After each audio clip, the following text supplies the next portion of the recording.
Welcome back to another UFC fight prediction video. In this video, I'll be predicting the main card fights for UFC on ESPN Plus, Edgar versus the Korean Zombie. So without further ado, let's get to our first fight on the main card. So in our first fight, we have in the bantamweight division, Kang versus Leon Pingyuan. So look at this fight right here. I think this could be a pretty close fight right here. I think Kang is the more technical fighter all around on the feet and on the ground. Matter of fact, I'm not even gonna say on the feet. I think Pyongyang is just a little bit slightly better on the feet. But I think Kang's length and his versatility with mixing his shots on the takedown and his physical strength and the ability to throw volume can, edge in on the striking. And I say Pyongyang is a slightly bit more technical on striking. But I think on the ground, Kang is much more technical. I don't know who's physically stronger. Pyongyang is definitely a physically strong fighter. But I feel like Kang is maybe not the most physical strong guy, but technically wise, he's like freakishly strong with his technique. I think he's just a much cleaner grappler. And he has the UFC experience over Pingyuan. And I really have been impressed with Pyongyang's performance. So I feel like in this fight, Kang used his veteran experience inside of UFC, use his length to maybe get an edge on striking, mix it in the ground. I think on the ground, he's just a more technical grappler on bottom, on top. And I think if he's on top, pretty much anyone that's like in the middle tier or below in this division, even maybe upper division, middle tier or below, his top pressure is freakishly heavy, and I think it'd be hard for Pyongyang to get him off the top. So I feel like Kang can use the limb, get Pyongyang to maybe overcommit, get some shots, and really dominate him on the ground from the top position, heavy top pressure, and also his versatility with submission. I don't think he's going to necessarily finish Pyongyang off early, but I think he could stop him late. Matter of fact, I'm not going to think it's a stop. I think kind of a controlling type performance off top, just mixing up their range, then getting some shots and controlling with his top pressure off top to a decision. I think it's still kind of a close fight. Like I said, Pyongyang is no slouch. I think striking-wise, they evenly match up Pyongyang's physical strength, and he's not like no slouch on the grappling either. But I feel like Kang is just a better grappler, more technical, and his top pressure is like freakishly strong. So I just feel like he'll be able to dominate from that position. But I think it's a close fight. But I got Kang via decision. Now to our next fight, we have in the middleweight division, Jung Park versus Marc-Andre Barriault. So look at this fight right here. Two solid fighters, two solid strikers. Well, one guy is just a solid striker. Marc-Andre Barriault got a solid striking and grappling, whereas Park, his grappling showed to look very suspect in his last fight. Was taken down with like 6 times by Anthony Hernandez. Not a very impressive stat, especially when Hernandez is not like no D1 world champion or NCAA champion, not even, All-American, nothing like that, to get taken down 6 times and then submitted. Not an impressive stat. I feel like Andre Barriault, if he's not as technical as a striker as Park, I'm going to say they probably are roughly around the same level of striking. Ross a little bit younger, a little bit taller, a little bit lengthier and stuff. So that gives him advantage in the striking as well. Then the fact that Barriault is also a more well-rounded striker and more well-rounded fighter overall than Park. So I feel like Park in that last fight showed that he had a clear hole in his game and his grappling. And I feel like Barriault has skills to be able to do damage there if he needs to. I don't think he necessarily has to just grapple Park to win, but I feel like that just gives another advantage for him if he needs another route. Maybe he could take it to the ground if needed, and he could dominate there. But I feel like Barriault can win on the feet or on the ground. So basically, I feel like Barriault just has more paths to victory in this one. So in this one, I got Marc-Andre Barriault via decision. Now to our next fight, we have in the light heavyweight division, Jung versus Mike Rodriguez. So this fight right here, I just really see two strikers. Mike Rodriguez has been working on his game and trying to develop more stuff. In his last fight, his grappling did not look the most impressive.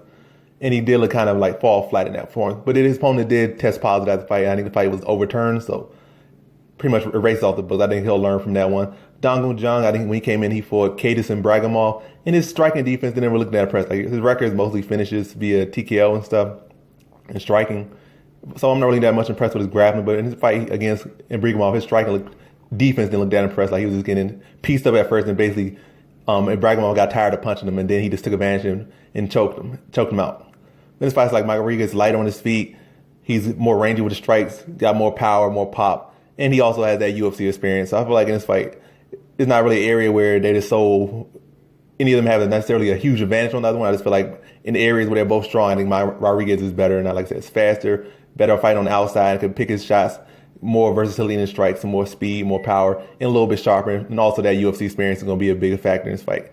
So I feel like in this fight, Rodriguez said be light on his feet, pick his shots well, pick his opportunities right in this one. I think he eventually finds Jung's chin as the fight wears on. I think he puts him out and TKOs him in the 3rd round. So in this fight, I got Mike Rodriguez via 3rd round TKO. Now to our next fight, we have in the featherweight division, Choi versus Charles Jourdain. So in this fight right here, you got Choi first he was coming up like a hot, like, one of the hotter prospects in this division. Like, he's going to make, waves in this division. And he did make some waves. But it seemed like he was going, be somebody's going to be in that title picture like a year ago or maybe 2 years ago. And then he ran into Cus Swanson and that all went the other way. And then after that, I think he took like a bit of a time off. Then he fought Jeremy Stephens. Then he lost. I think he has fought with like over a year, maybe coming around 2 years since he last fought. And that was a loss to, what's his name? Jeremy Stephens. So he hasn't fought in a minute. Now he's coming back. I don't know what things he fixed, but it's going to be interesting to see how he comes back. Now he's going against Charles Jourdain, a guy with a lot of talent, another young fighter with a lot of talent. But he's came in the UFC and lost a decision. It wasn't like the closest decision, but he showed a lot of skills against even another underrated fighter in Desmond Green. He might not hold Desmond Green that high, like, oh, he's this, that, or that. I mean, like, he's this amazing fighter or nothing. But Desmond Green is a very solid fighter, and it's like solid everywhere. You gotta respect him. And I respect him even better than some fighters, some fighters that are higher ranked than Desmond Green. He's just one of those fighters that's so solid everywhere. But yeah, I rate Desmond Green higher than some fighters ranked high in the lightweight division or in other divisions. He's one of those fighters that is real solid. But look at this fight right here though. Yeah, Charles Jourdain, I think after he came in this fight, in his debut and fought at 155, now he's at 145. So he'll be bigger, stronger at this weight class than when he's at 155, giving up some size. So, but it's like to not get off topic too much and just, this ramble on about some fighters and this fighter that's not even fighting on this card or even matters at this moment.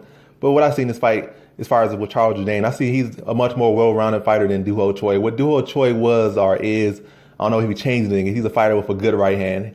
He's has some good physical strength to him. He has a good understanding of the game. He can sprawl, and basically he can put that right hand on people. Basically, if he's fighting good, solid grapplers, he can neutralize a lot of that grappling exchanges or prevent from getting into grappling exchanges, and he can keep the fight on the feet long enough to just put that right hand on these fighters that they don't really have the best defense or kind of leave their chins out there or maybe just had these little flaws. He's so good with that right hand, he could put it in the right place.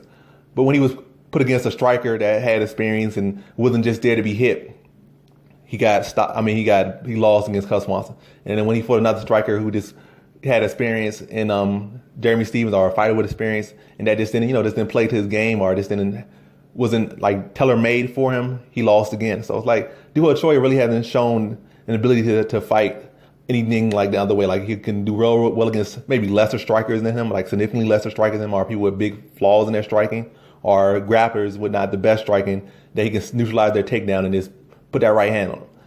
And then I see Charles Jourdain is a fighter that's not there to be hit. He has good foot movement. He has good cardio to keep the pace up. He's well-rounded, has a good submission game, has a wide arsenal of strikes him from kicks to punches and different angles. So I see a fighter that's not there to be hit. I don't know how chin he is. He hasn't been knocked out or nothing, but Doo Ho Choi does have a power that could put anyone out. And I don't know if Charles Jourdain's chin can handle that, but I think outside of that, I think Jourdain just has way more tools than Choi, who's kind of just a one-handed fighter in my opinion. I mean, Choi might throw a leg kick here and there, but when you look at his stats, he barely throws leg kicks. Really, maybe a jab here and there, but really a right hand is what he throws.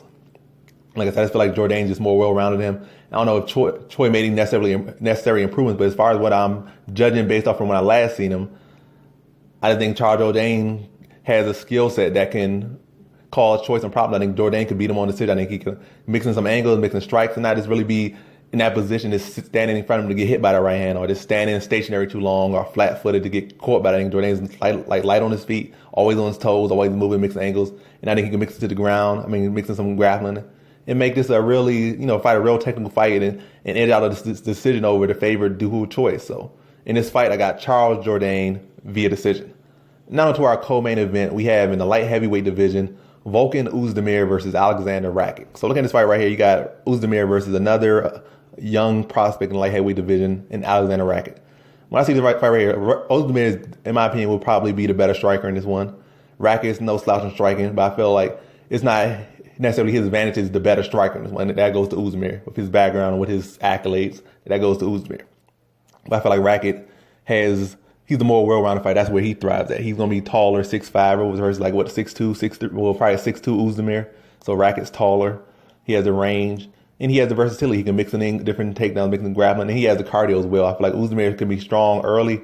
But I feel like Rakic's range and his height, he can at least, maybe slightly lose the first round or maybe give it away a bit. I don't know if he necessarily, that's going to be his plan to give away the first round, but I feel like Oezdemir always kinds of wins the first round for the most part against everybody he fights.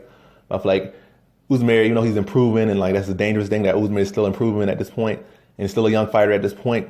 But I feel like at this point, Rakic is still the more well-rounded fighter, and I feel like Oezdemir's cardio issue is still a presence. It's not as strong as it was last year or even his last fight or the fight before. It's always improving.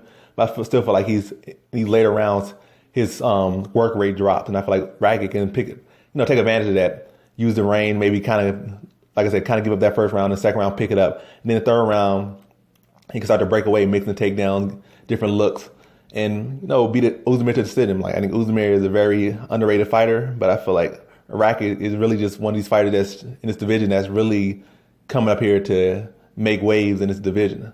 I'm not saying he's a future John Jones beater, but I'm saying he's a guy that can in the future be there standing on the opposite side of the cage against John Jones. I think Rakic is one of the more well-rounded fighters in this division, one among the prospects. Has the height, has the skill set, has the versatility, and he has the it factor too. But yeah, I feel like Rakic's ability to mix in the full mixed martial arts and the ability to go, maintain that pace throughout the fight, whereas Oezdemir can't, is going to be the key factor. So in this fight, I got Alexander Rakic via decision. Now on to our next fight, we have in our main event in the featherweight division, Frankie Edgar versus Chang Sun Jung. So Frankie Edgar versus the Korean Zombie. So look at this fight right here. I think Korean Zombie's recent improvements he's made to his game have actually helped him for fighting Edgar. Even though he wasn't necessarily preparing for Edgar all these years, I feel like with his skill sets he's been working on has made him more acclimated, or had made him, like what's called, more fit to fight Edgar. He's been working on his boxing and his grappling. Chang Sun Jung's grappling never been a slouch in grappling, never been a slouch in striking, but his boxing has become much more clean. His power is much heavier than that was. He's physically bigger than he ever was. And it's like he's just in the best condition he's ever been. This is the best Chang Sun Jung by far at this point, I would say. He did have that loss to, I forget his name right, Yair Rodriguez, but in that performance, he looked good up until that elbow. I'm not saying he was dominated like this Yair Rodriguez, but it was clear he was winning up until that elbow. But that's besides the point. I'm just saying overall, Chang Sun Jung is looking the best he's ever looked. Yeah, he had a loss. He's 1-1 since coming back, but I think this is one of the best Chang Sun Jung we ever seen. And like I said, he's been working on his boxing and his grappling, never been a slouch in the grappling. Takedown defense always been solid. So I feel like against Edgar, he can defend Edgar's takedowns pretty well. And even goes to the ground and he'll be solid there, be able to work submissions off his back or work back to his feet. And I think with his boxing, improvements to boxing, I think that's a good thing against Edgar. Be able to cut Edgar off and not just allow him to just, move around freely. Been working on that jab and that right hand. Keep the shorter, less rangy Edgar from, getting in or really landing. When he could beat Edgar's entries with jabs. Just like kind of Aldo did.